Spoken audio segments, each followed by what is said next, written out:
పూరా లోకల్. ఒక ఇంటి ఆడబిడ్డగా నా మీద చేస్తే యావత్ తెలంగాణ బాధపడి అనేక మంది ఎక్కడికక్కడ డైరెక్ట్గా రియాక్ట్ అయ్యారు. మరి ఏమైందో ఏమో నాకు తెలియదు, కానీ బీఆర్ఎస్ పార్టీలో ఉన్న అన్నదమ్ములకు వాళ్ళు మాత్రం ఎవరు రియాక్ట్ కాలేదు. ఎందుకు కాలేదు అన్నటువంటి విషయం ఒకటి ఆలోచించాలి.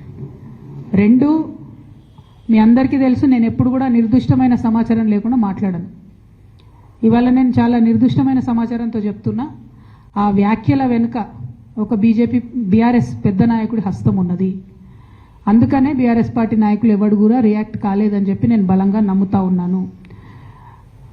ఆ కుట్రలు చేసిన పెద్ద నాయకులు ఏమనుకుంటున్నారంటే, నా దగ్గర ఎవరో 10 మందిని పెట్టి నా దగ్గర జరిగే అంశాల సమాచారం ఎప్పటికప్పుడు తీసుకుంటున్నామని చావు తెలివితేటలు ప్రదర్శిస్తున్నారు. కానీ ఆ బాగా పెద్దగా ఉన్న నాయకుడికి అర్థం కావాల్సింది ఏంటంటే, అక్కడేం జరుగుతుందో కూడా నాకు సమాచారం వస్తూనే ఉంటుంది. సో మీరు ఏ టైంలో ఎవరిని కలిశారు, నా మీద వ్యాఖ్యలు చేయడానికి మీరు ఎవరిని ప్రోత్సహించారు, మీరు ఎంత కింద స్థాయికి దిగజారి ఒక ఆడబిడ్డ మీద అటువంటి వ్యాఖ్యలు చేయించారు, ఇవన్నీ కూడా నేను చూస్తున్నా, గమనిస్తున్నా. నేను బలంగా కర్మ సిద్ధాంతాన్ని నమ్ముతున్నా. నేను మళ్ళీ చెప్తున్నా, ఇవాళ మీరు నన్ను ఒంటరి చేసి ఏదో చేయాలని అనుకోవచ్చు, నా మీద ఇటువంటి వ్యాఖ్యలు చేపించి శునకానందం పొందొచ్చు టెంపరీగా, కానీ దేవుడు అనేవాడు ఉన్నాడు. ఖచ్చితంగా అది మీకు తిరిగి కొట్టే సమయం వస్తుంది. ఒకటి. రెండు ఒక లిల్లీపుట్ నాయకుడు, నల్గొండలో బీఆర్ఎస్ పార్టీని నాశనం చేసిన ఒక లిల్లీపుట్ నాయకుడు ఆమెవరు ఈమెవరు అని మా గురించి మాట్లాడుతూ ఉన్నారంటే, మరి ఆయనకు ప్రోత్సాహం ఇస్తున్నది ఎవరో కూడా ప్రజలు ఆలోచించుకోవాలి. ఇవాళ నల్గొండ జిల్లాలో ఒక సీటు కూడా రాలే. ఆయన సీటు సావు తప్పి కన్నులొట్టవైన చందంగా చివరి నిమిషంలో అనుకోకుండా గెలిచినటువంటి సీటు. ఎన్నడూ ప్రజా ఉద్యమాలు చేయలే. కేసీఆర్ గారు లేకపోతే మరి నువ్వెవరు, అది కూడా ఆలోచించుకోవాలి కదా.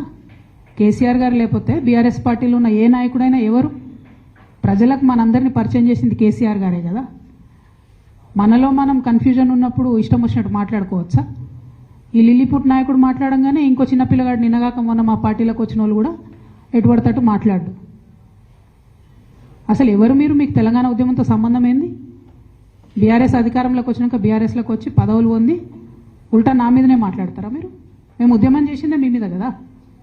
చిన్న పిల్లగానిలా ఉండు బాబు. నువ్వు పెద్దవాళ్ళ విషయాల్లో తలదూర్చకు, తెలియని విషయాల్లో అసలే తలదూర్చకు. నీ వెనకాల చాలామంది ఉన్నారు అని అనుకుంటున్నావేమో. వాళ్ళ సంగతి కూడా ప్రజలకు వస్తుంది, తెలుస్తుంది. ఎప్పుడో ఒకసారి అన్నీ బయటపడతాయి. ఒక ఆవేదనతో చెప్తున్నా, నేను ఉట్టిగా చెప్తలేను. రాజకీయం చేయొచ్చు, కానీ ఇంత నీచంగా ఒక ఇంటి ఆడబిడ్డ మీద ఇటువంటి మాటలు మీరే అనిపించి స్పందించకుండా ఉంటారా? తెలంగాణ ప్రజలు ఊరుకోరు, నేను చెప్తున్నా.